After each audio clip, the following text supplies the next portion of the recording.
My name's Matthew Green, and I'm delighted to welcome Charlie Morley to Resonant World. Welcome, Charlie. It's great to have you back, I think, because we've spoken many times in the past. Yeah, man. It's great to be back and great to be here with you now. Yeah, well, for those of you who don't know Charlie, he's doing incredible work with military veterans using lucid dreaming to heal post-traumatic stress. And this is obviously a subject very close to my heart. I've done a lot of work with veterans in the past. And it's also, I think, a conversation that takes us to the very edge of the paradigm of mental health and consciousness. What you're doing is really radically different from anything that's being offered in the medical system up to now.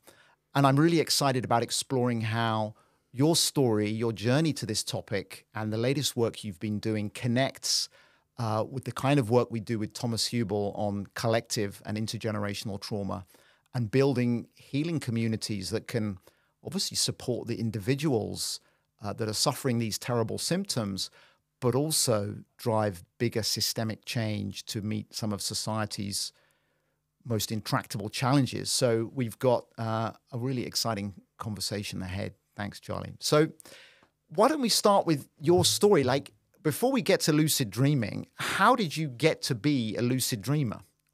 So there are two parts of this story. Let's do the more vulnerable one and funnier one. So I was a bedwetter till I was like 7. And I know it's 7 because I remember clearly on my 6th birthday or the day before and my 7th one saying like, I've got to stop wetting the bed tomorrow, mummy, because then I'll be 6 years old. I got before 7 years old. So I know it was up till 7. And I would have these dreams, these like really intense dreams where I would be in a dream. Sometimes they'd be frightening, sometimes they wouldn't be. And for whatever reason, I'd really need to pee in the dream. And I remember the need to pee in the dream would like wake me up in the dream. So I'd be conscious I was dreaming. And then I would walk around the dream looking for a toilet. And I'd find a toilet and pee in the dream. Now, of course, you pee in a dream, it's a trap. You're going to wet the bed when you wake up. So I had these, kind of bedwetting incidents that led to these early lucid dream experiences. Then it goes dead for a bit. I know I stopped wetting the bed by the time I'm 8, so that kind of changed. But then before my 12th birthday, I remember clearly, and my dad confirmed this, asking for something called a Nova Dreamer, which is this like electronic sleep mask that you put over your face when you sleep. And it recognizes rapid eye movement, the flickers of the eyelids, and then sends red light, pulses of red light, which is supposed to be bright enough to enter your dreams, but not so bright to wake you up. And I read about this in the gadget section of the Sunday Times. I don't know if you remember in the 80s, there used to be this kind of gadget section that came with mail order stuff. Long story short, Dad was like, no, it costs 300 quid. You're definitely not having one. And this was when you were 12? Just before, so I guess I was 11 because I wanted it for my 12th birthday. Yeah. So I know I was having lucid dreams then and wanted to have more because I remember telling my dad, like, oh, this can give you those dreams I have where you can control what you're doing in your dreams and stuff. Then again, memory goes dark for a little bit. And then I'm 15, 16, and I just start getting interested in the mind and philosophy and Buddhism, but it seemed a bit too kind of difficult. But I start reading kind of The Art of Happiness by the Dalai Lama and stuff like that and looking at these like Shaolin Kung Fu monks. And suddenly lucid dreaming seems really cool again. So I get these books from the school library and basically teach myself to lucid dream because it is a learnable skill. You know, you can follow the practices and have lucid dreams. But I think because I had this early experience base to work from, I kind of got the practice maybe a bit quicker. So then, start having lots of intentional lucid dreams. So a lucid dream is a dream where you know that you're dreaming as the dream is happening. So like you're completely asleep, you're sound asleep, but in the dream, reflective consciousness reawakens and you go, oh, wow, I'm dreaming right now. And now I can choose what to do. Now at 15, 16, what did I choose to do in this huge realistic virtual reality simulation of my own mind? Have loads of sex with girls and do loads of skateboarding. And actually, I got quite good at skateboarding, so maybe those neural pathways things work. Not so much the other thing, though. So getting to that first couple of years, I'm just using it for just, sex, skateboarding, having fun. But later on, when I was 17, I had a period, not that long, it was only like a year or two, but I got kind of deep into the like drum and bass rave world and drug scene and psychedelics, but not any therapeutic use of psychedelics, like rave, like warehouse rave psychedelic use. And then one night that peaked into something really, really scary. And I had like a classic near-death experience, the kind of tunnel of light, actually not dissimilar to this logo we've got up here, because it was this dark tunnel, but it was purple. And I have this kind of tunnel of light experience, and then the classic life flashing before your eyes thing. And then actually at the end of the tunnel, everything like went into this huge infinite void of blackness, just infinite void of blackness. And then in this blackness, this voice emerged, and it was my voice, like clearly my voice in my accent, in completely neutral tone, went, Charlie, do you want to live or do you want to die? Wow. And I was like, whoa, we get a fucking choice, man. This is nuts. And then in the experience, I yelled or felt like I was yelling, live. I remember just like yelling, like making that choice, like live. Wow. And then again, I don't know whether this is real memory or false memory, but the memory I have is hearing this sound, almost like a drumming. And I was like, what the fuck? Like very quick, I was like, what's that drumming? And then I realized it was like the sound of my heart starting again. It was like, wow. And then I opened my eyes, my friends are over me trying to like, you know, get me awake again, and then bam, blackout. And then, yeah, man. Whoa. So it was, you know, nowadays with, you know, 20 years of Buddhist training, I might really enjoy a near-death experience. I might be able to enter into it mindfully. But at 17, man, that messed me up.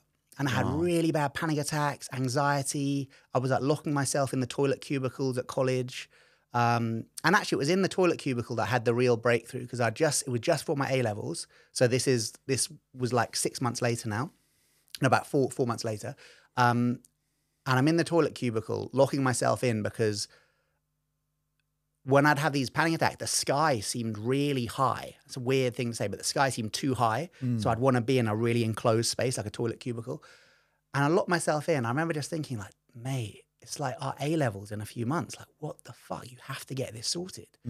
And I thought then, I was like, right, I'm gonna go to the nurse at college, it's the, you know, the school nurse. And I thought, nah, man, if you tell them what's happening and what has happened, you might get chucked out for drugs, you might get put in a psych ward. So I thought, okay, right, I'm not gonna do that. How am I gonna deal with this myself? And I thought, okay, meditation stuff from this Buddhism I've been reading about, and lucid dreaming. Because in all these lucid dreaming books I'd read, there was always a chapter saying how lucid dreaming could perhaps in the future, you know, there weren't many studies that had the potential in the future to be used to treat nightmares and PTSD. And it basically, all of them said, if you could intentionally stay in the nightmare, if you became lucid in the nightmare, stay in there and face your fear. Now, I didn't know quite, it didn't give anything else. It said, face your fear. So I was having these terrible nightmares ever since the near-death experience. And they'd happen like weekly. They're always weekly at exactly a week after the event. So it was always Saturday evening going into Sunday morning. I'd have these terrible, terrible nightmares. And I would often become lucid in them. Like many people listening might know, like if you think, oh, I've never had a lucid dream, but I might have had a nightmare. Where in the nightmare, I've been like, oh, wow, I got to wake up, got to wake up, got to wake up. That was a lucid dream, right? The moment you acknowledge there was a place to wake up to. So, anyway, managed to get lucid in one of these nightmares, remembered the thing about facing your fears, and I turned to face it. It was always this little dwarf would appear. I don't know why, but the dwarf, the shaven-headed dwarf was a symbol of death.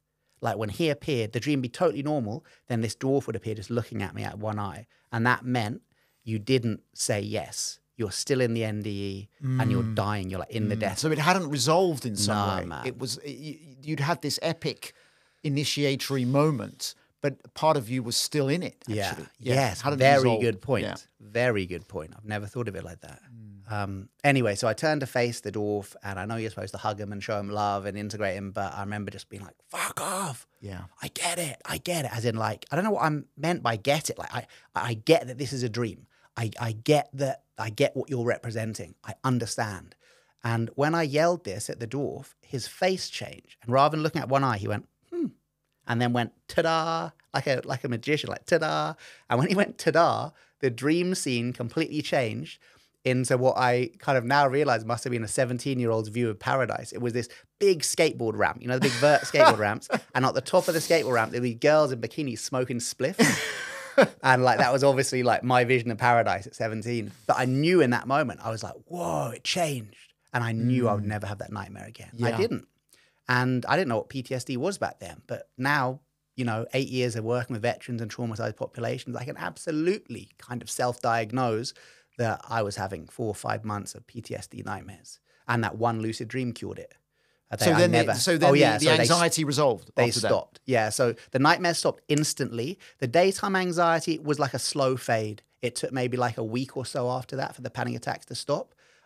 So I can't say that was like overnight, but the only thing that changed, only thing that resolved was the nightmare. So I think that was probably due to that as well. Or maybe just not having the nightmares decreased my anxiety level so much that the panic attack stopped. Who knows? So my like genesis into this, like way before I started teaching this stuff, started around trauma.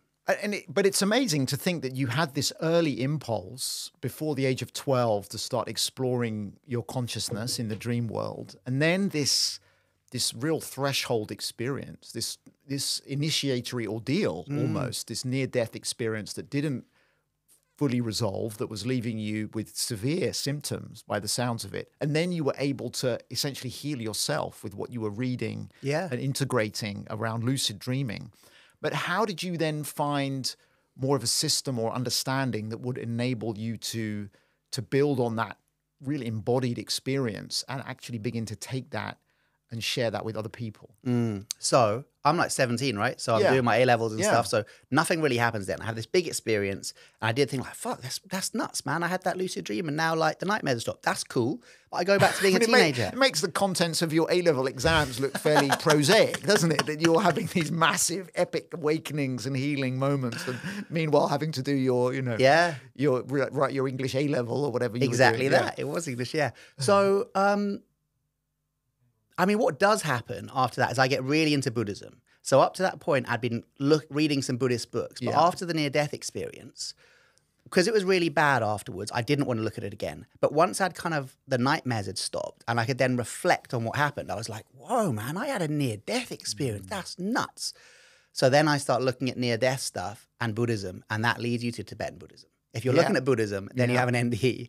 That draws you towards Tibetan Buddhism because it's the most wonderfully morbid form of Buddhism. You know, this is the place that we get the Tibetan Book of the Dead, famously cited, and all of these practices on the bardo and initiations into death and stuff. So I started getting really into Buddhism. And at the end of college, I made this commitment that when I leave college, the day I leave college, I'm going to shave my head. So I had like another year after that. I'm going to shave my head, become a vegetarian and start going to the Buddhist center. I'm going to be a real Buddhist. And I did do it. I had long ponytail. Day after college, I chopped it off, gave it to this cancer charity called Locks of Love. I don't know if they still exist. But you basically send your hair and they make these wigs for kids. And then like a few months later, they send you a photo of a kid like wearing your hair. Like, oh, thank you for the wig. So I did that, then got into Buddhism and started going to a Buddhist center more often. And then again, more and more often, got really into it. Ended up living in a Buddhist temple for 7 years with the monks and nuns, obviously not as a monk or nun, but living with them.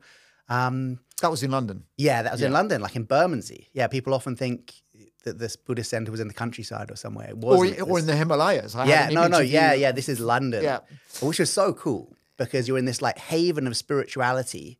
But 10 minutes down the road, there's the Den, Millwall Football Stadium. And I loved that. I mean, I live next door to it now, literally two doors down.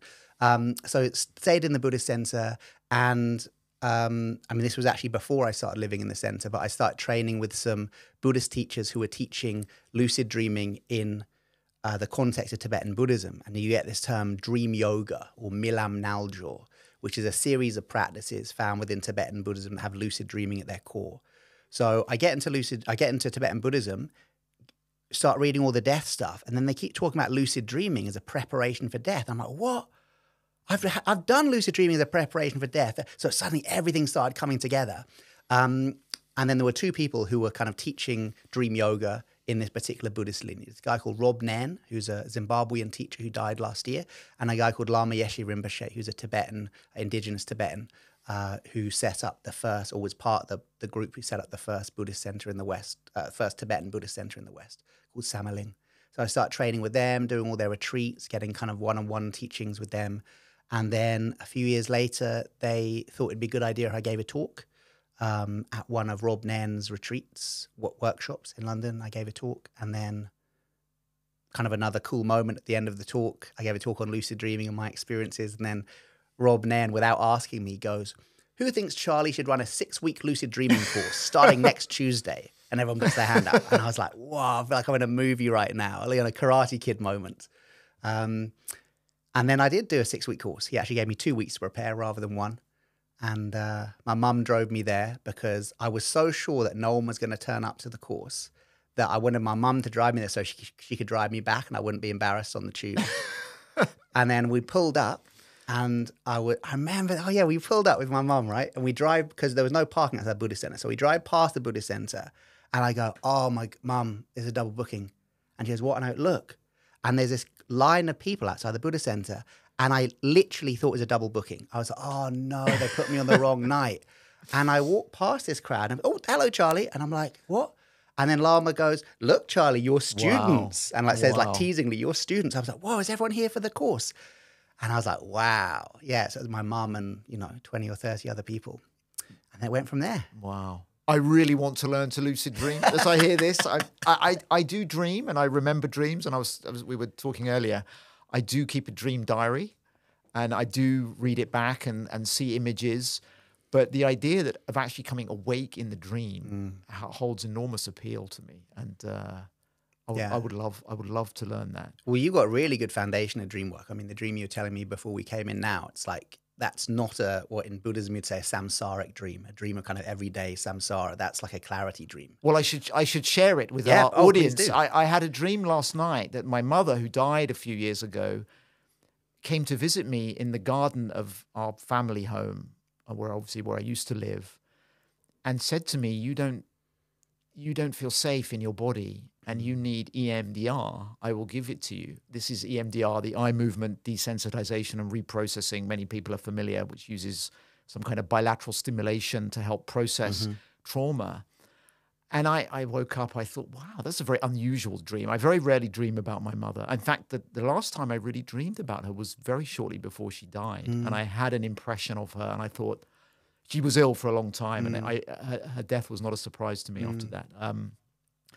But there was something in that message that I feel I felt like, as you say, it wasn't an everyday dream. Yeah. It was telling me that I need to do some more work on myself. So yeah, I do have a dream life, but I think lucid dreaming is the next level. So there'll come a time, Charlie, when you teach me to lucid dream. I'm ready. But let's go to the veterans now, because this is also a domain that we both have a connection with. I wrote a book years ago called Aftershock. Which is brilliant. Well, thank you. Where I spent a couple of years interviewing military veterans in the UK and their families about the impact of trauma from war and how they were seeking new ways to heal from this trauma, because so much of what was on offer from the medical system just wasn't working. So I've had a long-standing interest in new trauma treatments. And you've published a study which has had some remarkable results. So maybe you could tell us about that. Yeah. So I started working with veterans about 8 years ago. A guy called Keith McKenzie, who's a retired veteran of the Parachute Regiment. He came on one of my lucid dreaming retreats that I was running in Holy Isle, which is amazing little island off the coast of Scotland. Wow. And what a place to learn. Yeah, it was so cool. I mean, the problem is you could wake up and still think you were dreaming in Holy Isle, right? Exactly. So he comes to Holy Isle and I'm saying a lot, long story short, but I know we have limited time with this podcast. Long story short, he had a big breakthrough experience working with the nightmares, PTSD nightmares he had, which actually were not just from his time in the paras, but actually 20 years of firefighter service. He said that was actually where a lot of the PTSD came from, because it was daily or kind of weekly exposure. And he sent me an email a few weeks after the retreat with this great line: I healed more of my PTSD in that 4-day retreat than 4 years of therapy. And I was like, oh, that's amazing. Can I put that quote on my website? Blah, blah. So it goes up on the website. And then me and Keith become friends. And a couple of years later, he becomes trained as a mindfulness teacher and Buddhist chaplain for the armed forces, which I remember he joked saying, oh, it sounds like a vegetarian butcher, doesn't it? Buddhist chaplain, armed forces Buddhist chaplain. I've met some chaplains in the military and they're quite a special breed. They're a very, very interesting group of people. Yeah. Yeah. So he does this and then he goes, and I'm running these retreats for veterans. Will you come and teach some of the lucid dreaming stuff that worked for me on the retreats? And I was like, yeah, man. I mean, I have no idea. You're the only veteran I know apart from my grandparents and stuff, but let's try. So we go on this first retreat and I was so out of my depth, man. I mean, working with veterans, it's such a unique population. Like the first thing that hit me was the quickness of the banter and the amount of swearing and the disses. You're just constantly dissed. Like you're shown how much you are loved by how much you're insulted. So I'm used to like running like Buddhist retreats, right? And places like Holy Isle. It's a slight culture shock. Yeah, so I go to this veterans retreat and they're like, I think the first guy went, "Hey, you're fucking Charlie, aren't you?" "Ah, you look like a dickhead to me." And I was like, did he just call me a dickhead? And then he slaps me on the back and I realized that was my welcome. And that being called, "You look like a dickhead to me," was like, "Ah, you look all right." I was like, whoa, this is just completely, big shift. Wow, love that. Anyway, I mean, it was brilliant. It was brilliant. And I loved the work so much.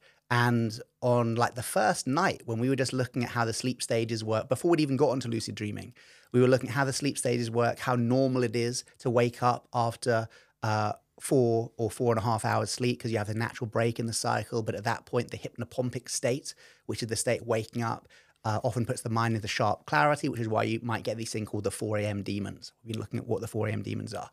And this guy who came down, Tommy, the next day, and he'd slept for 7 hours. And that was the longest sleep he'd had since he could remember, or he said since like leaving the forces. Like, slept for 7 hours straight. And he said, "I did get the demons, but they came," and I looked at the clock and I went, "Hey, he's right, 4 hours later." And he said, just the fact of knowing it was normal and having a name for it, the 4 a.m. demons, and oh yeah, look, it's that hypnopompic thing he said. The mind's really clear. I keep thinking about the thing I didn't want to think about, allowed him to move from fear to fascination. And as one Buddhist teacher once told me, it's always stuck in my head.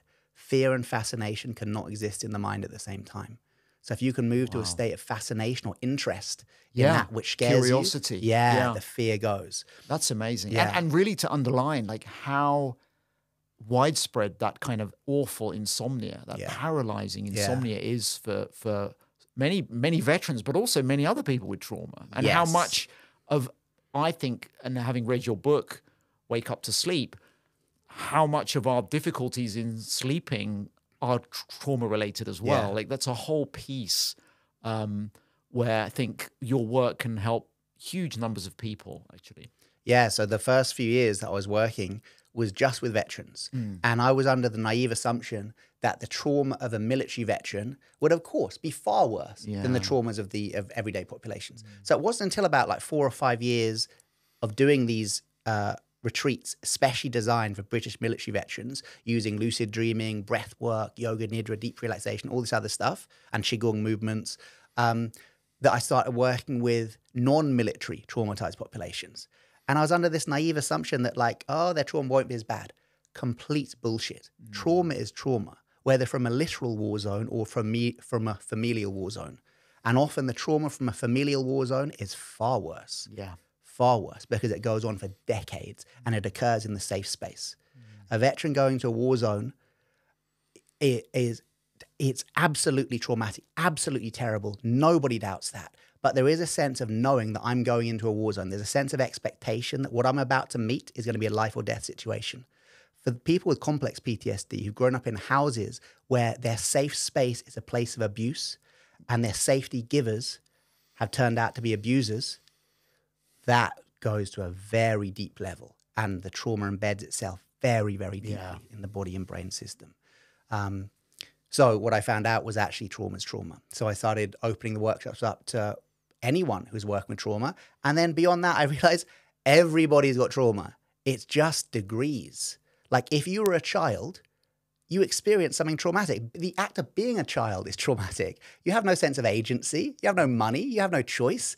You know, you lose your parents in a shopping mall. That's life or death to a kid. Yeah, even being born. I mean, it goes to Stanislav Grof's work, the perinatal matrix, and how we come into the world. Yeah. And I mean, I was present. To digress, I was present at the emergency delivery of my daughter. Oh yeah. And delivered her, and I found that incredibly traumatic. Yeah. Even though it was beautiful and amazing at one level, I mean, it was traumatic for me. And I wonder. I think the least traumatized people were my wife and my daughter. I was the one holding the whole situation. And I mean, and anything that overpowers our capacity to cope and to integrate the experience will have a traumatic impact on us. Yeah. So in no way am I minimizing the deep and powerful trauma of veterans and those exposed to traumatic situations.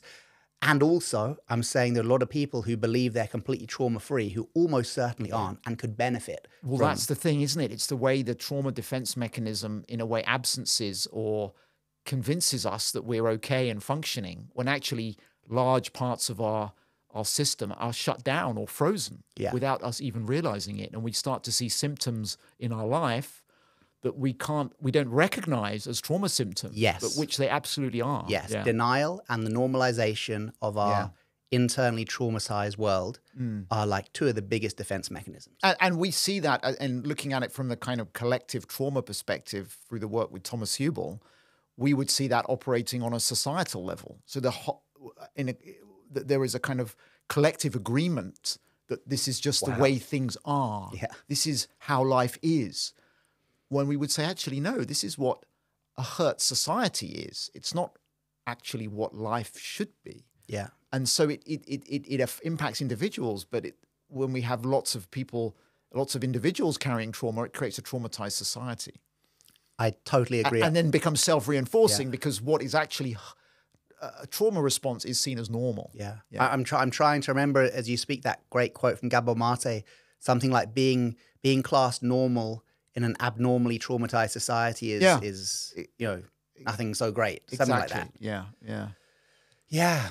So working with veterans and stuff, saw the potential of lucid dreaming, did this, got this grant, Winston Churchill grant to go to America and study best practice in mindfulness-based approaches to PTSD in veterans. Studied all the breath stuff, learned the breath, body, mind stuff, trained as a yoga nidra teacher when I was there, iRest, which is this kind of trauma-sensitive form of yoga nidra, and then came back and started to put that all together to something that could be a really powerful intervention for PTSD, so we thought. Then I get a call from ION, so Institute of Noetic Sciences, this guy called Dr. Garrett Yunt, who's a molecular biologist who was aware of the work I'd done with veterans. And the Institute of Noetic Sciences is based in California, is it? It's in San Francisco, Set up by Edgar Mitchell. Absolutely. The astronaut. Yeah, and they do really cool science. They do the kind of science a lot of people don't want to do. They do investigations in a kind of psychic capacity and stuff like that, and most of the time prove that no, you don't have psychic capacity. But sometimes they do. Well, is it worth us just noting that Edgar Mitchell himself had an incredible, life-changing experience returning to Earth? The overview effect. Exactly, seeing the planet from space gave him this kind of cosmic consciousness that absolutely changed him, and then he became committed to the path of exploring consciousness and all of these psi phenomena, and established an institute that could kind of pursue that mission, and which continues to this day. So, IONS is very cool. They do very cool science. But I love how these life-changing moments, like you had your own version of that with your near-death experience, right? Or out-of-body experience. Imagine if Edgar Mitchell hadn't have looked out the porthole at that point. We see these moments in our lives where something changes in such a fundamental way that we can't ever be the same again. And our life's whole mission and our life's work begins to grow out of that. And it may not be immediately obvious, but we can trace it very directly back to these awakening experiences. Absolutely. Yeah. So Garrett from IONS gets in touch, and he wants to do a study on lucid dreaming for people with PTSD. So I assume that our outcome model is going to be, can we reduce nightmares? Because there have been several studies done on lucid dreaming for kind of PTSD and nightmares, but the outcome is always, does it reduce nightmares? And it does. We know this back, I think the first study was like in the early 90s. So lucid dreaming as treatment for nightmares, very well established. Because if you can train someone to become lucid within that nightmare and know, I'm not really back in Iraq in this traumatic experience, I'm simply dreaming I'm back in Iraq. So actually I'm in a state of safety. Where's my body? That which I'm scared that the integrity will be compromised. My body is in bed, a safe space. And I don't need to wake up. I can stay sleeping and move on. Exactly, So just the act of becoming lucid in a trauma nightmare is very powerful. And then the second thing you can do that I kind of showed in the example with the dwarf, but rather than yelling fuck off, would be to kind of move towards that which you are afraid of. So let's say you're in a recurring nightmare, you're in a car crash, you could become lucid in that dream and like make the car fly. Or you could actually, even better, let the car crash, knowing there's no one to die. There's no car, there's no you. So you can have these big experiences. That's well documented. But interestingly, he said, no, I want to see if we can work on people's waking state PTSD symptoms. I was like, oh, so not the nightmares. No, nightmares too. We'll check how we use the nightmare experience scale, as it's called, to see kind of how we can reduce people's nightmares. But I want to check people's daytime PTSD symptoms. Can lucid dream healing have such a powerful effect on the psyche that the next day, not only the nightmares have stopped, but can we reduce the panic attacks, the daytime anxiety, the flashbacks? Hypervigilance, yeah. Yeah, those kind of daytime PTSD symptoms. And I thought, that's cool. And scary, because I have no idea whether it can. And that's really cutting edge, because that had never been done that had before. never been done, yeah. no. Yeah. And I thought, well, some of the veterans I work with, they've said their PTSD's got much better, but I've never had my stuff scientifically, scrutinized before. There was part of me that's like, what if they prove it's all, like, none of it works? What if they prove that it's just, I know there have been these standout studies, and I've had a few good clients, but maybe it doesn't work. But I have moments like that when I've been immersed deeply in a collective healing space and seeing these amazing shifts taking place and ancestral trauma material arising and like really synchronistic occurrences. And then I go back to my day job, and I think, was that real? Like, can I really trust this? Yes. And actually, it's really hard to measure it in a way that the sort of the scientific method as practiced in the academy recognizes. It's difficult to capture this stuff. So I can understand why you would have had a moment of pause around that. Yeah. Yeah. And it was literally a moment, and I was like, yeah, wicked, let's do it. Let's go for it. So the study was supposed to happen in San Francisco. I was going to go over there and lead a retreat just for veterans. In the end, COVID happened, so we had to do it all online, which actually shows, I mean, God, it might have been even more powerful in person, but we managed to do it all online.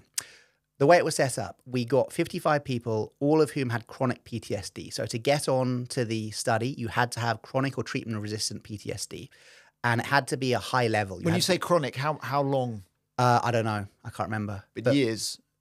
Some people were some people might have been suffering for kind of 6 to 12 months, right. But there were a lot of people who had long-term PTSD. I mean, I think one of the oldest gentlemen we had on the first study was a Vietnam veteran. Wow. So, I mean, he must have been early 70s, I guess. And there were some people who had a lot of people had childhood sexual abuse. Some people had been in a car crash the year before and had been only recently diagnosed with PTSD, but nothing seemed to be working. So we get this group. About 2/3 ended up being women. Mainly from the US and the UK and Australia, and a few people from Europe. And in the end, it was a mix. It wasn't just veterans. We had veterans, we had non-military, and we had quite a lot of people with complex PTSD. Although that wasn't a marker to get on, but there were just so many people. I mean, this is another point to make. I rarely see someone who has single event PTSD. Yeah. The vast majority of people, actually, if you dig under the surface, it's CPTSD. I remember one of the veterans telling me, Charlie, we were traumatized before we came into the army. Yeah. And I went, what do you mean? He goes, who joins the army, Charlie? Yeah. And I was like, whoa, fuck, man. That's a big statement. Big statement. And of course, just his opinion. So we get this group, and the scientists, the kind of model of study of the data is at the beginning of the week, we got 1 week with them, which is kind of crazy. Like I've said we needed 4 weeks at least, but we've only got funding for 1 week. So at the beginning of the week, everyone takes the nightmare experience scale. So how bad are their nightmares and a level of distress and frequency of nightmares, and the DSM-5 PTSD PCL-5 checklist score, which is basically a list of multiple questions of PTSD severity, which is used in medical models. Again, if I'm saying anything that's not correct, you can look up the study. It's in the Journal of Traumatology, published June 2023. So if I forget some of these facts, then please look it up. We've written about it in Resonant World, so it's all there online. Yeah. So they take the PTSD score at the beginning of the week, and then I have 1 week with them, like 2 full days of teaching lucid dreaming, end up being 22 hours of lucid dream tutorial training. So I'm basically teaching people to lucid dream. None of them had any experience with lucid dreaming, but about 11% had lucid dreams before. So basically the majority of the group didn't have any experience. And they started having lucid dreams, like a lot of them. Wow. We had about 75% of people in that week had 1 or more lucid dreams. Some people had several lucid dreams. throughout the study. And about 65% of that 75% had what was classed as a healing lucid dream.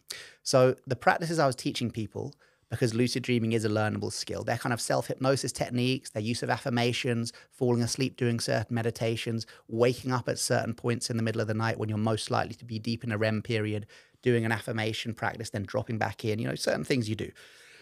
But the main practice is something called dream planning, which is kind of like an art therapy exercise where you create on a piece of paper like a vision board of the lucid dream that you want to have.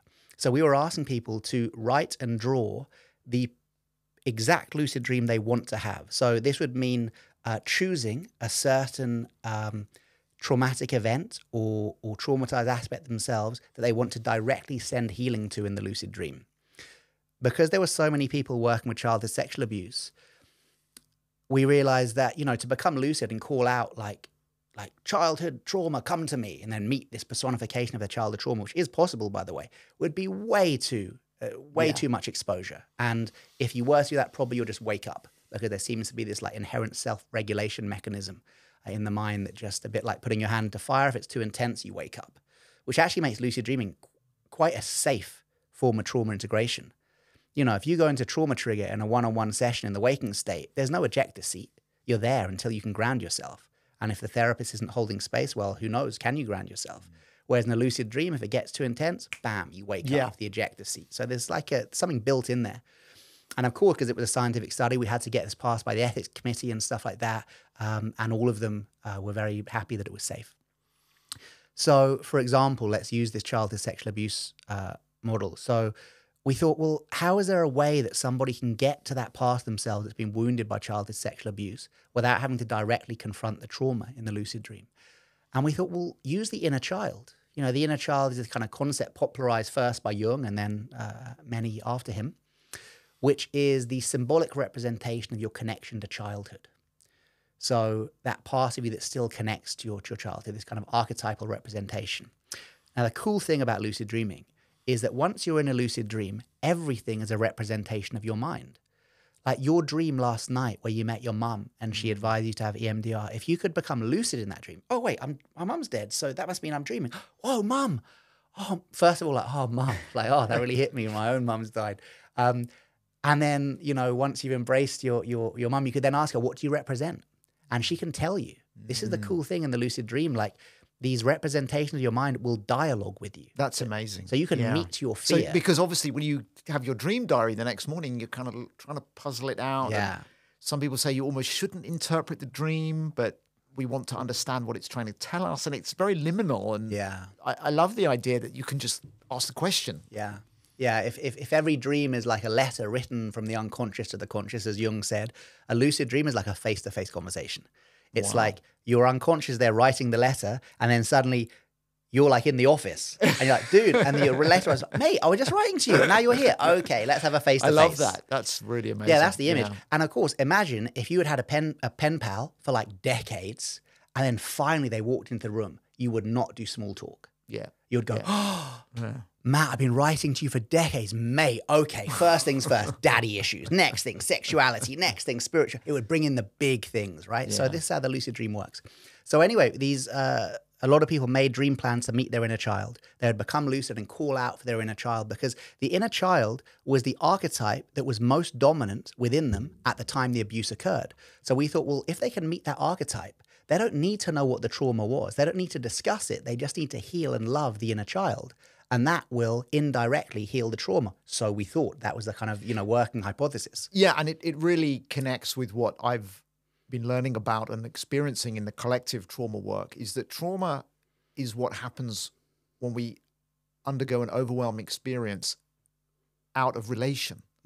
So if we're in relation when something awful happens, obviously with child abuse, that's the ultimate rupture of relation. It's why it's so traumatic. But even thinking back to your veterans, I noticed that so much of the time, it wasn't always the things that we might think would be traumatic. Even losing colleagues or witnessing terrible violence, often it was more the moral injury of when the commander didn't recognize what you'd been through, or you were essentially let go from the army without a proper transition. And there was a kind of element of rupture of relation with the military that was often more painful in some respects than the actual trauma that was presenting. So I think there's something really powerful in what you're describing, in how it was almost like traveling back through time.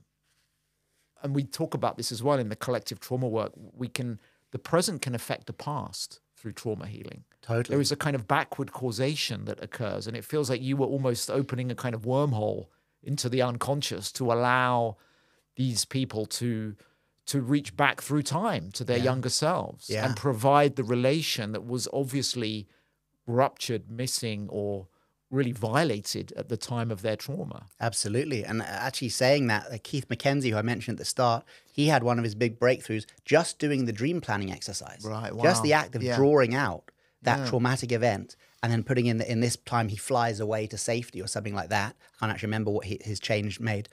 This kind of nightmare rescripting was so powerful to him. He had a breakthrough experience because in the waking state. The dialogue, you were enabling dialogue between different parts of the mind, between deeper parts and the more kind of present waking consciousness that was already starting to do the work, actually. Yeah, absolutely. Yeah. So they make these dream plans. Many people did the inner child one. They'd become lucid. I'm dreaming. What do I do? Remember the plan and then call out, inner child, come to me. And in almost all cases, like a little kid would appear, often the same gender as them, sometimes not. In one case, this woman, she called it out and there was this little girl who was just crying in a corner, like with her face like to the wall, which she said was exactly how she felt. And she just from a distance went, it's not your fault. I love you. It's not your fault. And the girl like dissolves into light and then she wakes up. Wow. And she had this big integration experience. Wow. Even as you said that, I could feel something moving in me. The power of that. It was like, whoa. Yeah. Like something again that's been stuck. Trauma is stuckness, isn't it? It's something that happened has broken the flow of time.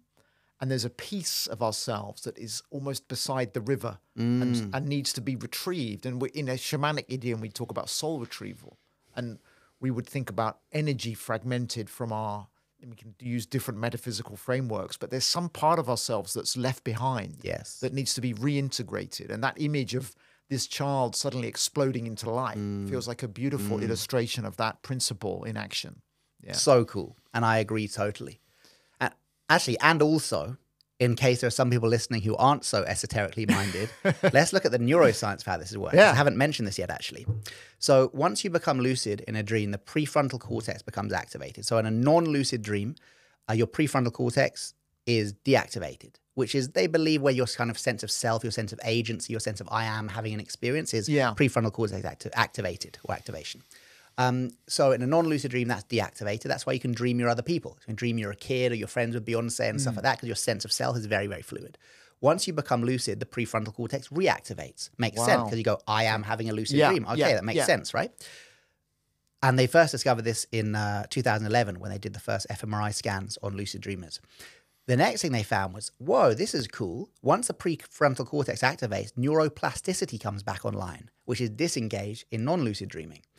They then found that if they trained athletes to become lucid, and in their lucid dream they practiced their athletic discipline, they got better at their athletic discipline in the waking state. And they put that down to, because they're retraining their brain through the neuroplasticity. There's an actual physical biomarker occurring. In fact, so physical that they found people who had repeated lucid dreams, so frequent lucid dreamers, actually part of the brain becomes bigger. So if you open up the skulls of regular lucid dreamers, you would find a certain part of the brain, it's part of the brain that deals with out-of-the-box thinking and insight recognition, is physically, the grey matter density is physically larger than the brain of non-lucid dreamers. I mean, another great reason to sign up to your training, grow your brain. I love it. I don't think it's worked for me, but maybe other people have, So they found the same things happening in trauma integration. And it's not just that neuroplasticity is engaged, but neuroplasticity is engaged because the brain thinks you're awake. Once you become lucid and the prefrontal cortex activates, as far as the brain's concerned, I'm now having a waking experience. Because, an interesting philosophical aside, to the brain, wakefulness is not predicated on having your eyes open and walking around the daytime, predicated on prefrontal cortex activation, because that's where the sense of self lies, right? I mean, whole other rabbit hole there into self and all that stuff. So they found that the brain makes no neurological differentiation between waking state experience and lucid dream state experience. There's the crux of trauma integration. As far as the brain is concerned, if you have a lucid dream, and if you're having a nightmare, you're back in Iraq, but you become lucid in that nightmare. Now, as far as the brain is concerned, you're not back in a nightmare, you're back in that experience. And if in that experience you fly off to safety, or if in that experience you turn the bullets to flowers, these are all real life examples, or even better in that experience, you just walk towards the gunfire. You know, Iraq was a long time ago, my friend. This is just a dream. Nothing can hurt me. I'm completely devoid of fear because this is all just a mental fabrication. As far as the brain's concerned, that actually happened. So the hippocampus will take that new memory where you flew to safety or there was nothing that could harm you, and take the hippocampus a bit like a USB stick, right? It takes long-term to short-term memory. It will deinstall that old traumatic memory and reinstall this new one. Because as far as the brain's concerned, you didn't dream it, you did it. Wow. And that's the underlying, we believe the underlying mechanism of how it works. Yeah. And we had other people, a lot of people, chronic pain. So one woman, her PTSD mainly manifests through chronic pain in the body. And she became lucid and she called out for healing.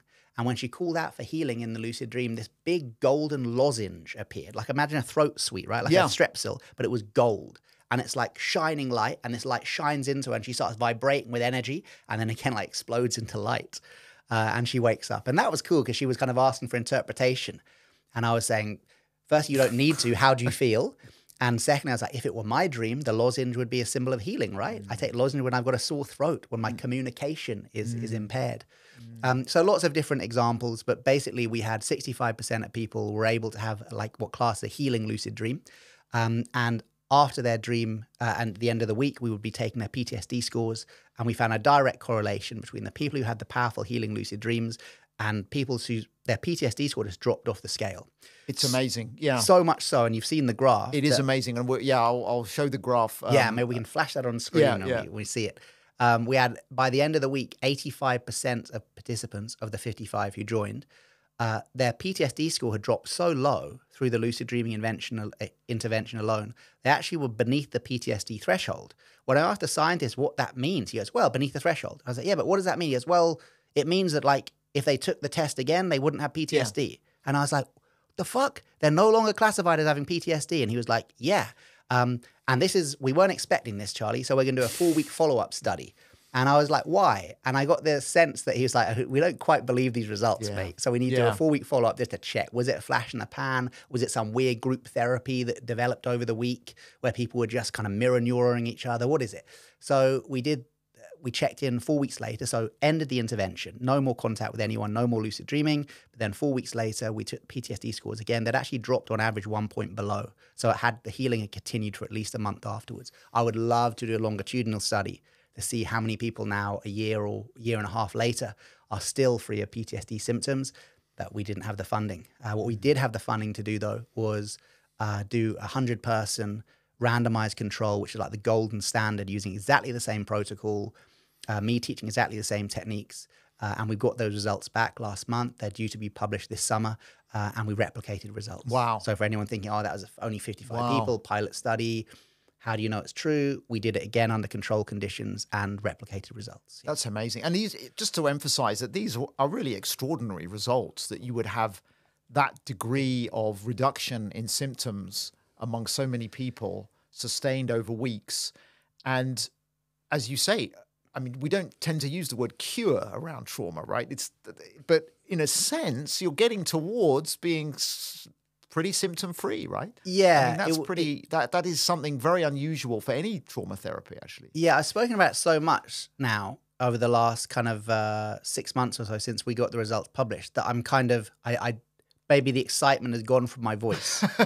But there is no trauma intervention currently available that can reduce symptoms by that much in a week. Yeah. That is free. That is, because all the stuff I do for veterans is free, by the way. I should make that point. That's free. That is non-invasive, non-medical, non-addictive, and you do it in your freaking sleep. I mean, that sounds like this kind of snake oil cure, right? But it's true. It works. And it is without doubt one of the most powerful interventions for post-traumatic stress disorder currently available. Lucid dreaming. Yeah, I mean, it is extraordinary. And what's coming to my mind is it's almost like you're going to be disrupting the psychedelic renaissance because the other thing is, I mean, as I was coming to the end of my research for my book, I was really interested in like body-based therapies, working with things like EMDR. We've talked about, I wrote about an amazing therapist called Lisa Schwartz and the comprehensive resource model, which is really an embodied therapy that uses all kinds of consciousness tools, should we say, I think to try to engage perhaps similar mechanisms that you're describing. And I was super excited about this kind of new paradigm as I thought of it. Then, of course, the psychedelic renaissance started to take off, and you would hear similar reports of people having 10 years of therapy in a single night, and some studies that showed really great promise for things like psilocybin for depression and so on. And I suppose in that case, like I became a great advocate for that myself. I am, shall I say, a little, I have a more nuanced view. I still think that psychedelic therapy can provide incredible breakthroughs. And I've heard many, and I've been close to some examples of that give me a lot of confidence in saying that. At the same time, there's a whole nother level and layer to psychedelics, which can be pretty shadowy. There are genuine risks, and they're not always helpful for people, and they can actually, used in the wrong way, can cause a lot of harm. I don't get the feeling that lucid dreaming carries the same level of risk, and yet it seems to be there's some the level of breakthrough that you're reporting reaches or perhaps even exceeds the kinds of breakthroughs that we're hearing about from the psychedelic field. Yeah, I'd see. In fact, I might even include lucid dreaming as a form of psychedelic Well, indeed, therapy. mind manifesting. Exactly. Right, what could be more psychedelic than Yeah. a lucid dream? You're literally inside a three-dimensional virtual reality simulation of your mind. Yeah. But you do it yourself. Yeah. So there's loads of comparisons there. And actually, I think people who are going to go into psychedelic therapy, a really good training for that is lucid dreaming. Yeah. Because to have a lucid dream, you have to train the mind to know what is the difference between a very realistic hallucination and reality. Because our dreams are so realistic, we're duped by them every night, right? We don't know we're dreaming until the alarm clock goes off. We go, crazy dream I just had, right? So lucid dreaming is a really good training for that, because most of the people who have bad trips or bad experiences through psychedelics, if you speak to them, it's because they misinterpreted or mislabeled the projections of their mind as dualistic reality.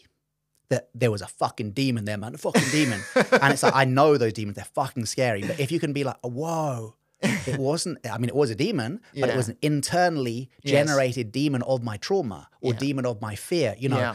That's a very different way of interpreting the experience that leads to a very different outcome. So I think lucid dream training is really good prep for psychedelics. And I mean, there's pros and cons, right? You know, you give me 100 people and an hour to teach them lucid dreaming. God, an hour to teach lucid dreaming to 100 people, maybe 10 people would have a lucid dream after an hour. You give me an hour with 100 people and I give them all a tab of acid, 100 people will have an experience, 100 people. So pros and cons. But as far as safety, lucid dreaming is safer. Very, very few contraindications to lucid dreaming.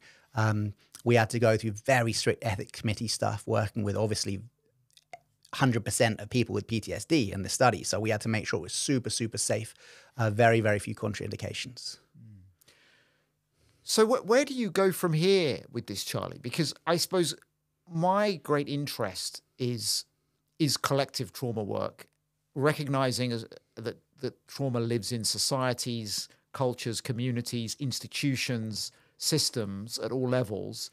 And it's often one of the biggest obstacles to introducing the kind of evolutionary updates, the changes that we need. I mean, we can look at the world around us and we know that we need to transform a lot of what at the moment passes for business as usual if we're going to have much of a future on this planet. You're able to take this work to scale in groups of people. I wonder whether there's a way of scaling it even further or thinking about applications beyond even maybe trauma survivors, strictly speaking, beyond PTSD, and thinking about how this could have wider social benefits or maybe help to unlock transformation in organizations or companies or other institutions. It just seems to me like you have found something. You found this, we could call it a social technology almost, that has potentially really wide applications that we're probably only just starting to explore, right? Very interesting. You remind me of a quote from Matthew Walker, who wrote the brilliant book Why We Sleep. Just recently, actually, on a podcast earlier this year, he said, we don't need to be worried about AI and the evolution of AI. We need to be worried about lucid dreamers. They're the next step in evolution. And I was like, oh, that's such a cool phrase. Yeah, he's very kind of, when he wrote that book, I'm not sure he knew as much about lucid dreaming, but he now really knows the practice, and I think has had lucid dreams himself. And I mean, you know, he was kind of half joking, but it's true. There is this sense of like, imagine if we could bring lucid dreaming to scale. And in fact, all the things you mentioned, like working with entrepreneurs and athletes and stuff like this, was what I was doing before the work with the veteran. So totally it's applicable to that. I mean, if you can become lucid, you are inside your mind. So if you think of that iceberg theory of consciousness, right? The top 10% above the surface, the conscious mind, the bottom 90% of the iceberg beneath the surface. In a lucid dream, you're gaining access to the depths of the iceberg. You can't get more unconscious than asleep. You know, whereas things like hypnosis, shamanic journeying, you know, movement practices, brilliant bodywork practices, which are brilliant, and I endorse them all, they will give you conscious access to the kind of subconscious. You're beneath the surface of the water, but you're still awake. Yeah. So the depth to which you can go is limited. Not that the practice is limited, but the depth to which you can enter the unconscious is limited because you're still awake. However, if you take wakefulness out of the equation, you can drop, bam, right to the bottom of the iceberg through sleep. Then when you're at the bottom of the iceberg, you reawaken consciousness. That is access to a depth of the unconscious mind unparalleled by any other modality. That's factual. That's amazing. Doesn't mean to think of it like that. Yeah. I mean, doesn't mean lucid dreaming is better because it takes so much longer to learn. You know, that week where we got everyone lucid was rare. Most people, it takes a couple of weeks, maybe even a couple of months of training to have their first lucid dream. Whereas psychedelics and movement, hypnosis, all those other amazing things I mentioned, you can get there much quicker. But once you do get through lucid dreaming, it's deeper. So I do think it's a very powerful modality for everybody to learn, trauma or not.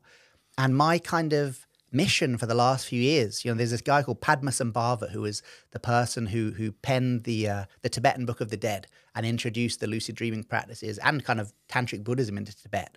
And I have this like mission statement. You won't find it on my website, but it's my mission statement, which is to spread lucid dreaming into the West like Padmasambhava did in Tibet. Like, that's my mission. Wow. And to do that, it's doing things like this. It's doing podcasts. It's training facilitators. So for the last 2 years, I've been training groups of therapists, medical doctors, meditation teachers in how to teach lucid dreaming or how to facilitate lucid dreaming to clients and small groups. So it's not like they become a lucid dreaming teacher. They become, as they were, many of them were trauma specialists who now maybe once a week or once a month, a client might come to them and they think, actually, rather than these modalities, I'm going to offer you lucid dreaming as a modality. So just one of the many strings to their bows. I've been training groups of therapists to facilitate, and then also doing, you know, more commercial work. Like I just did a thing for this thing called the Kimpton Hotel, which is this great hotel in central London, this dream package where you go in, there's like a VR headset and some herbs and stuff, and helps you have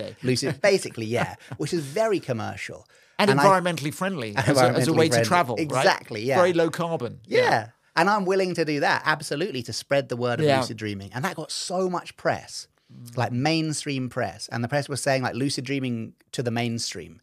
And then after we've had the interview about the VR headset and going to the hotel and practicing lucid dreaming, at the end of everything, I managed to kind of big up the trauma stuff. So I think it's about kind of spreading the word. So let people know about lucid dreaming. Yeah, and I love the idea that we could, of blending these approaches.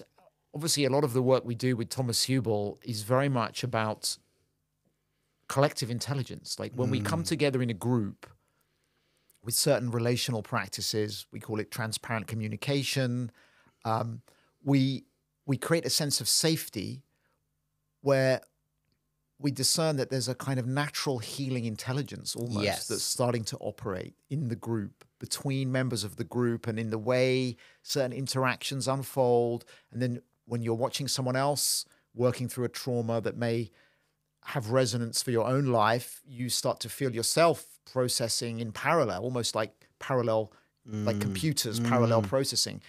We can have accelerated healing in a well-held group container. But thinking about how bringing dreaming in as a complement to that and really supporting that process, I find it like very exciting.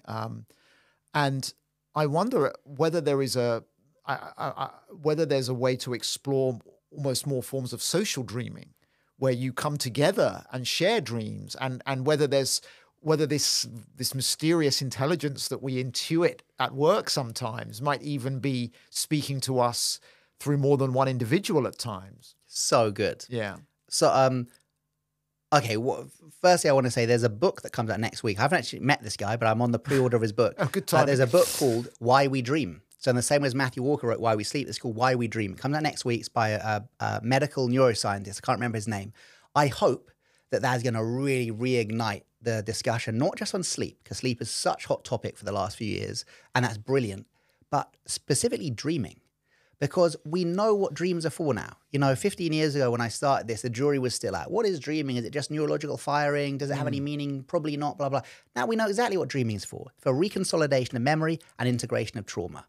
The minor traumas of a humiliation at work, or the major traumas of a car accident or something like that. But it's amazing that this is so new. It's so weird. Like that's not long ago, right? That we didn't know this. It's extraordinary. But it was so obvious that that's what dreaming is for. But we've only proved it wasn't validated by the academy. Exactly. So to speak. And of course, there's so many other benefits too. But if we look at dreaming for the kind of scientifically validated benefits about reconsolidation of memory, we know this. If you stop people dreaming, their short-term memory gets fucked. They have the inability to kind of recall new memory and faces and stuff like that. So we know this is real.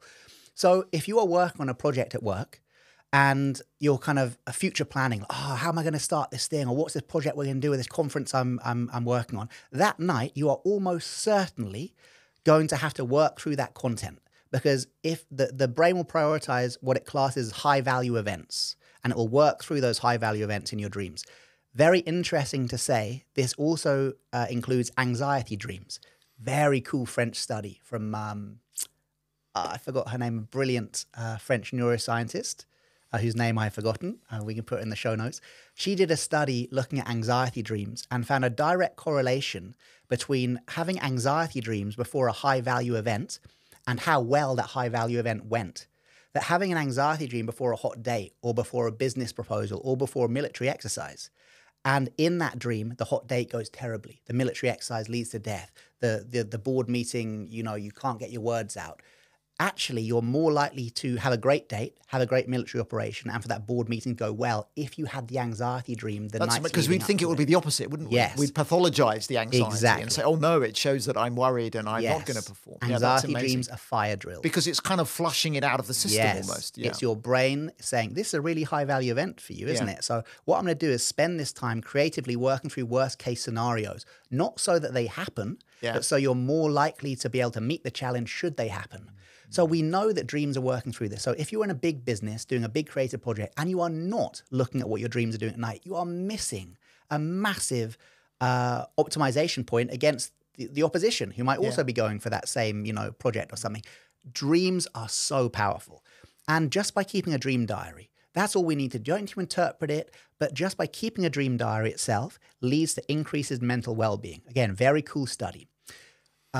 They found, first of all, this is slightly less optimistic, that over 60%, so the majority of people's dreams, were classed as negative or anxiety dreams. This is people who don't do a lot of dream work. Most of the dreams are negative or anxiety dreams, but we know anxiety dreams are okay anyway. So what they found was that people were waking up in the morning, and even if they had no memory of the dream, their body remembered, because of course, as Bessel says, the body keeps the score. So if you've had an anxiety dream or several throughout the night, you are going to wake up with cortisol and adrenaline flowing through your bloodstream and no awareness of why. So you're going to wake up feeling angsty, feeling anxious. Which feeling I often wrong. have in the morning. Okay. And me too in the past. And so many people will be able to relate to this. So they did a study where, first of all, they trained people to remember their dreams, which is actually as simple as falling asleep with a strong intention to remember your dreams, psychoeducation, telling people that actually everyone dreams every night. There's no way to stop the human brain dreaming, all this kind of stuff. And then they got them to either keep a dream diary or speak their dreams out loud. Either worked, right? They found that people who remembered their dreams and wrote them down or spoke them out loud had higher levels of mental well-being, because the act of writing down the dreams helped to, and I quote the study, download and discharge the negative somatic impact the dream had upon the person. So basically, writing it down released the anxiety. Wow. And then people had high levels of mental well-being. So writing down your dreams or speaking them out loud to your friend or spouse in the morning is good for you. Yeah. And by doing that, you're also going to see, that was me symbolically working through that creative project I've got to do at work. There's so many benefits for dream work, whether it's full-on lucid dreaming or just writing down your dreams. There's a creative process happening for 2.5 hours every night that we are missing. If you're in a creative industry, actually, no. If you're a human being, exactly. If you're a human being, you're dreaming, and if you're dreaming, your brain will sometimes just be working through old stuff. Not every dream is laden with mystical meaning, but let's say 1 in 10 are. Then every 9 dreams you write down, just me working through the stuff. But 1 in 10, oh shit! I had a dream that my mum came into me teaching me EMDR. What a huge, powerful dream, just like you had. Yeah. So not every dream, but there are some dreams which are very powerful. And I love that mission of cultural change, because I feel like we're at this point, we're in such a crisis point as a species. We obviously need to change. We can't go on as we are. And yet even the way we're trying to change is often recreating the paradigm that we're stuck in. And then there's pioneers like you who come in offering us something completely different, completely overlooked in our culture in a way. It's marginal. It's not something that we consider or really value, except as something very fleeting and at the very edges of our awareness. And you're saying, no, this is something we need to be paying attention to. It has these incredible healing benefits to begin with, but also it's showing us, it's giving us vital information about our lives, about our work, and about how we move through the world. And it feels like the time is ripe for that. I mean, there was a time when yoga, right, would have been considered to be a very obscure and kind of odd thing to spend your time doing. And now there's a yoga studio on every high street. And I sometimes think of the analogy of the waterborne theory of disease. In the 18th or 17th century, people had no idea what was causing cholera outbreaks and so on. And suddenly they realized that if we have clean water, it's actually really helpful to avoid large numbers of people dying every year. So I wonder whether we're on the threshold of a bigger shift in a way of interest in this work that could mean that we look back in a few years, in a couple of decades, and think, wow, we were so asleep, so to speak. I wonder how you feel about the prospect for that wider uptake now. Totally. I mean, you reminded me of the controversial but very well researched study that came out last year, showing a very tenuous link between brain chemistry and certain forms of mental illness. Being, this old model that if we adjust those chemicals in the brain, you'll get better. Exactly, serotonin uptake inhibitors and the like. Could there be a time where we look back and go, dreams have actually got something really important to tell us? Yes. And again, it needs to be carried. Not every dream, just like not every thought. Yeah. Most of my thoughts all day are bullshit. But some of them lead to writing a book or something. Yeah. Should I throw all my thoughts out the window and never write that book? It's like the same with dreams. It's like, yes, some of our dreams are just working through stuff. But every now and again, we have a powerful dream. And, you can see if you're doing any form of inner work, if one is doing any form of inner work, it seems crazy that one is not already keeping a dream diary. Yeah. Because let's say you're on an 8-week mindfulness course or something like that. It's a week 6 and maybe you start to feel a little bit different, but probably it's quite subtle still after 6 weeks. But if you were keeping a dream diary, and I ask people to do this in a 8-week mindfulness course, by week 2, you will see your dreams change, I'm sure, because the intrapsychic world will change way before the consciously aware of the kind of ego mind world. Yeah. So, I had I always talk about my dad. I had a very difficult relationship with my dad growing up as a kid, right? And we only really started to heal our relationship maybe like 10 years ago or something. And my dad would always appear in my dreams as just scary. He was like telling me off, or he was scary, or he'd appear like really big. And then I started doing this shadow work with my dad, especially this very powerful exercise from a book called Manhood. Which you mean you did it with your dad, as in he was participating? Yeah, so I'd done that's remarkable. Yeah, I'd done kind of work around the relationship, kind of therapeutic work. And then there was this thing where I wanted to kind of with my dad, and he was actually up for it because I told him it was about research for my new book. That was my way in. And he was like, well, if it's research for your book, I'm sure we can do it. You know, but he was like stiff as fuck. He was doing it. We had this amazing breakthrough. Wow. Anyway, it's not so much about the breakthrough. It's about the change in the dreams. We need to come back for another podcast. Oh, on that. Totally. Yeah. And actually, my new book, Do the Shadow Work, is all about shadow work. Yeah. Long story short, I've said it again, Dad changed in my dreams. Wow. He started appearing, in fact, the day after, or not the night, but the next night after, I had this dream that my dad, we were sitting by the riverside and he was feeding me little sandwiches, little kind of triangular sandwich. I don't know what that meant, but, you know, feeding me these sandwiches. Sandwiches we have as kids, aren't they? Oh, yeah. Yeah. Yes, thank you my for daughter interpreting eats my triangular dream. shaped Yeah, you're right. Sandwiches, yeah. And he was feeding me, and it was this sense of like him giving me nourishment. Wow. You know, it changed. And then just recently, my dad's, you know, ill at the moment, and that's only recently come to pass.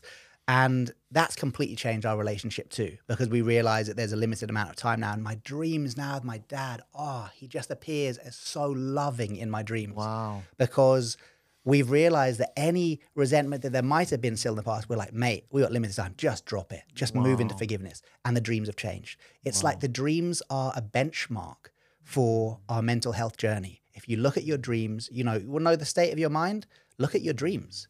You know, and that doesn't necessarily mean it's bad. You know, oh God, but I have loads of anxiety dreams and nightmares and stuff. Well, great. You have loads of fire drills. You have loads of trauma integration sessions. Nightmares are great for the mind. Anxiety dreams are great preparation for future events. And also, if you're doing a certain practice and find that you're having dreams about running through fields of gold and kind of sitting peacefully and stuff, that also is important. Wow, what I did in the day led to these dreams at night. It's a good sign, yeah. Yeah. No, I really received what you said about your dad and the dreams. That really moved me. I really felt my whole system opening as you said that. It was very powerful, and I really felt the depth of that work. And I can't wait to read the new book. That's amazing. Thank you. I mean, we could talk and talk on this to sort of bring it into land now for people who are listening to this or watching and are really resonating with your mission, really inspired as I am by what you're offering, what you're bringing to the culture at large. Obviously, they can find your many books, your website. What is the best way to support this work? Is it to just start dreaming and taking the dream diary and learning to lucid dream, or is there more that can be done to really build momentum behind this vision that you have? Momentum will come when people learn to lucid dream. So I say, teach yourself to lucid dream. You can learn for free through the internet. I've got loads of free stuff on YouTube. You can buy books. Others are available. But learn to lucid dream. Because if you learn to lucid dream, the excitement of having your first intentional lucid dream. You do these practices and you're like, I'm on the edge of my seat. I'm going to do it. I'm going to do it. It's so much fun that if enough people have their first lucid dream, that will be the crucial tipping point. Because everyone will tell their mates, oh my God, this is so cool. I did this thing. I became lucid. I knew my body was asleep in bed, but I was in my dream. But I knew I was dreaming and I could choose what to do. So I flew about. It was so cool. Like, it doesn't need to be heavy trauma stuff, but just having a lucid dream is such an empowering experience. And there are so few, there are many modalities in the kind of well-being, self-development space that don't have such concrete evidence of results. Now, of course, we should not get attached to concrete evidence of results. But if you're completely unenlightened like myself, it's kind of cool to see if something's working. And the cool thing about lucid dreaming is you dream completely normally. Then you start doing these practices like dream journaling, like doing certain meditation exercises, you fall asleep, like waking up at certain points in the morning, falling asleep, doing affirmations, you know, all the practices you do. If you do those for a few days or a few weeks, eventually you will have a concrete evidence of results, as in you'll be in a dream and your dead grandma will turn up and you go, dead grandma, my dead grandma's my dream sign. I'm dreaming right now. Yeah, it's a completely qualitatively different experience. Oh, that's it. Yeah, exactly. There's like quality. There's like you know when it's working. It's a total phase shift into a different world. Yeah. Even that, for people who are going through disempowered times in their life, is so empowering. Yeah. You know, one other thing I should say, when you talk about the group dynamic that I forgot to mention, sorry, was in the study we did with the veterans, we found, obviously, those who had lucid dreams had this big shift. But there were a couple of outliers. There were a few people who actually had a massive drop in their PTSD score who did not have a lucid dream, let alone a healing lucid dream in that week. Now, this kind of threw off the scientists a little bit because, of course, they want like really kind of clear data. But for me, I looked at it and thought, whoa, that's even more impressive because that shows that just learning about lucid dreaming and perhaps experiencing the vicarious healing of another veteran telling you about this powerful lucid dream they'd had was so effective that that led to a drop in people's symptoms. Now, people say, like, could there be a time where lucid dreaming is taught in the NHS? And actually, I recently did a talk just yesterday to the London School of Pediatrics around sleep and lucid dreaming. So who knows, maybe that time is coming. I think, well, it's kind of, it takes a few weeks and maybe not everyone can do it and it takes a lot of effort and stuff. But if we can show that just the act of learning to lucid dream, even before you have that breakthrough concrete evidence results, can be such an empowering experience that helps them mitigate the symptoms of PTSD, then you really could bring it mainstream. Yeah. Because we learn that, like, wow, just learning lucid dreaming and all the different psychoeducation around it, like reframing nightmares and the stuff about anxiety dreams being fire drills and stuff, all of that subsidiary stuff seems to have a big effect too.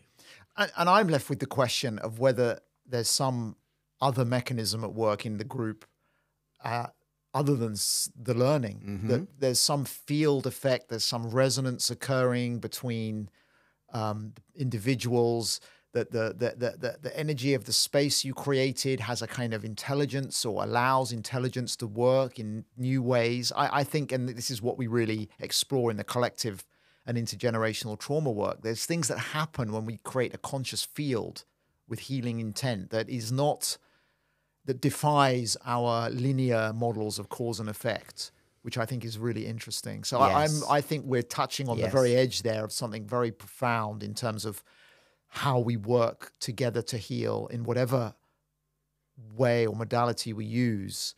There are latent capacities we have as humans that we're reawakening to, reclaiming now, I think. Lucid dreaming being a prime example, that have enormous potential and capability to actually help us heal and resolve issues individually or as groups and as even societies that we would never imagine. And that's why I find this whole conversation so exciting, and particularly your mission and what you're bringing to wake us up to sleep, as your book title suggests, to really help us to reclaim and reawaken to our natural capacities and how much power we actually possess. It's incredibly exciting and inspiring for me personally, and I'm sure for everyone listening. Thank you. And it is a natural capacity. Just one more point, as you were saying there. Children are natural lucid dreamers. Yeah. Several studies have backed this up. Wow. Lucid dreaming is an inbuilt factory installed capacity. Factory setting, yeah. Yeah, it's something we forget how to do. Yeah. So this tells us two important things. Number one, lucid dreaming is not some alien imposition that we're forcing on the mind. It's actually something natural that we have forgotten how to do. And number two, you don't need to learn how to lucid dream. You need to remember. Yeah. You know, it's something that's already there. Yeah. And I think in that same way as we need to remember how to lucid dream, we need to remember how to step into this morphic field of healing, just as you said. It's there. This isn't, we talk about these as like new technologies. These are ancient technologies that we are reawakening to. Yeah. It's already there. Yeah. Yeah. It's almost sloughing off the kind of cultural conditioning that has trained us to think and look at the world in certain ways, and in a sense blinded us to so many of the capacities that we possess that are not valued or recognized or encouraged, and indeed kind of trained out of us. Yeah, exactly. It's this kind of rewilding almost impulse, this kind of rewilding consciousness almost, where we start to slip out of the cultural straitjacket, which can be challenging. I mean, you know, you're walking a very self-directed path. I can think back to the start of the conversation and these events, these moments, these pivotal moments, your near-death experience, meeting the teachers you described, and the people that came in. I mean, it almost feels as a path, almost preordained path that you're walking here, that I think we're going to have this conversation again in 10 years and see that this has moved exponentially forward. So, I hope so. Yeah. Yeah, So I hope exciting. in 10 years' time we're talking about where you can find it on the NHS. Definitely, yeah. Definitely. And I mean, we talked about EMDR. That was seen as a really far out, but that's now mainstream. So the system can integrate new information and these new updates. So I have no doubt that it's going to be, there'll be kind of dream centers on every high street. We'll be going in and there'll be kind of the masks you talked about and places to lie down, and your voice will be being broadcast through the speakers, and everyone will be kind of working through all their traumas and figuring out their plan for the next day. So, we can but dream. Thanks, Charlie. Great to see you. Thank you so much, Matt.